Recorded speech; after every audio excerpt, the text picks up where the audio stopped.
Programme में आने में थोड़ा सा देर हो गई मेरे को, और अगर मैं यहाँ नहीं आ पाता तो शायद अपने आप को ज़िंदगी भर माफ़ नहीं कर पाता।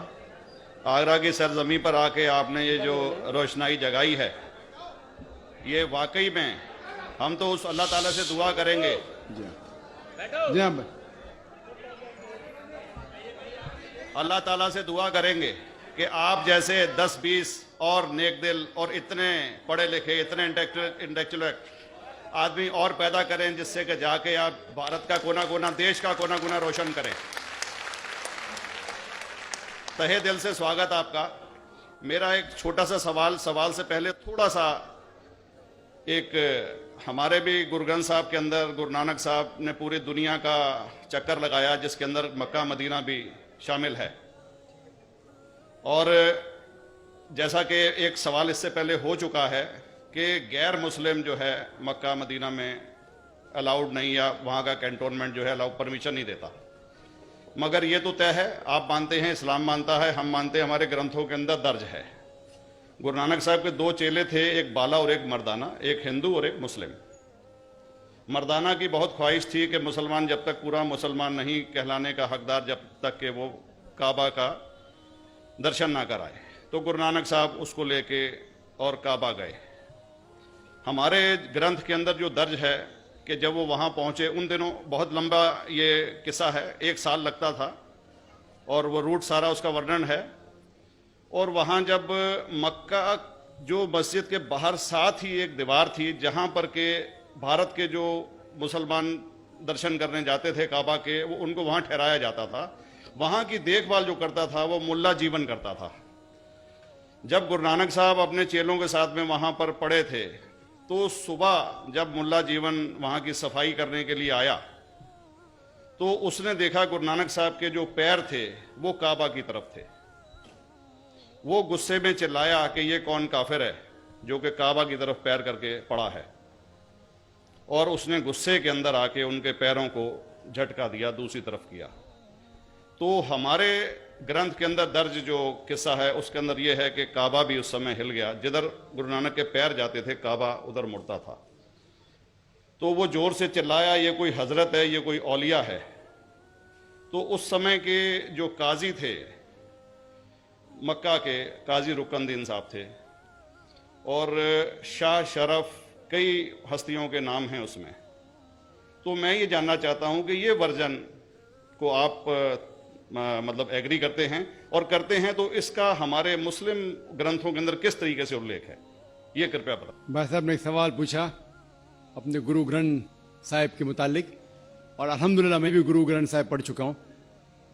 और जिस तरीके से, क्योंकि वक्त मुख्तसर सा होने की वजह से मुझे वक्त नहीं मिला कि गुरु ग्रंथ को भी कोट करूं।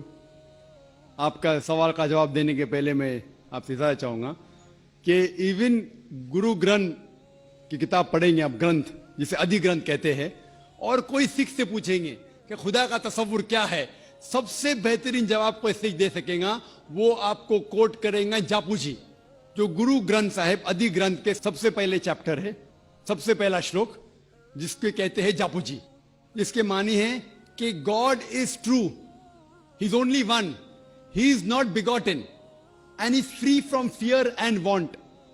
क्योंकि मैंने अंग्रेजी में पढ़ा हूं, इसलिए मैं अंग्रेजी में उसे कह रहा हूं कि खुदा एक ही है, वो हक है, और वो ना किसी को जना है ना किसी को जनेगा, और वो इमॉर्टल है, ना कभी मर सकता है। और इसको सिखिज्म में जो खुदा को कहते हैं Omkara, in manifest form he is Omkara, and unmanifest form he is एक ओमकारा। और कई इसके एट्रीब्यूट्स है, मिसाल के तौर पे परवरदिगार, अकल, और उसे रहीम कहा गया है, Wahe Guru as one God कहा गया है, और it is strictly against idol worship and अवतारवादा।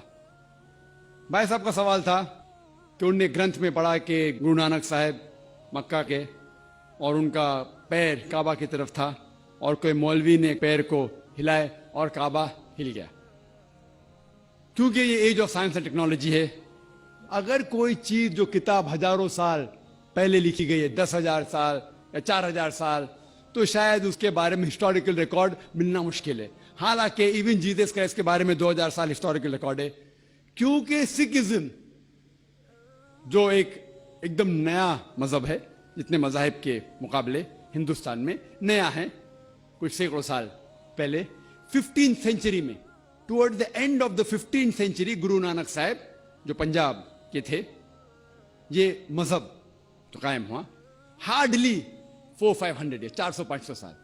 और अगर ये मान लो, सपोज मिसाल के तौर पे मान लो, मैं क्यों कह रहा हूं कि मैं नहीं चाहता हूं किसी को बुरा लगे, मान लो ये सच है, मान लो अगर 400-500 साल पहले अगर ये होता था कि काबा इधर से उधर हिल जाता था, तो हिस्टोरिकल रिकॉर्ड में बिल्कुल लिखा होता था। और कई हिस्टोरिकल रिकॉर्ड में ये नहीं कि काबा हिला इधर उधर, कई हिस्टोरिकल रिकॉर्ड आप देखेंगे। हिस्ट्री इतनी अल्हम्दुलिल्लाह 800-900 साल पहले, 1000 साल पहले जो मुगल ने किए, बिल्कुल लिखा हुआ हिस्टोरिकल रिकॉर्ड में।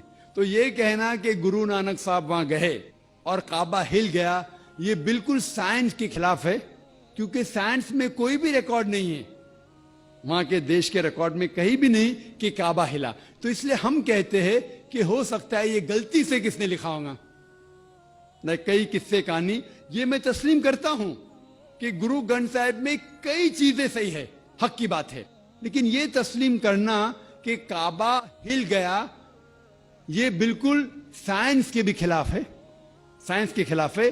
और इस्लाम में भी ये नहीं है। लेकिन ये कहना कि कोई गैर मुस्लिम जा सकता है, मुमकिन है, चुपके से कोई गया तो हो सकता है, वो भी जवाब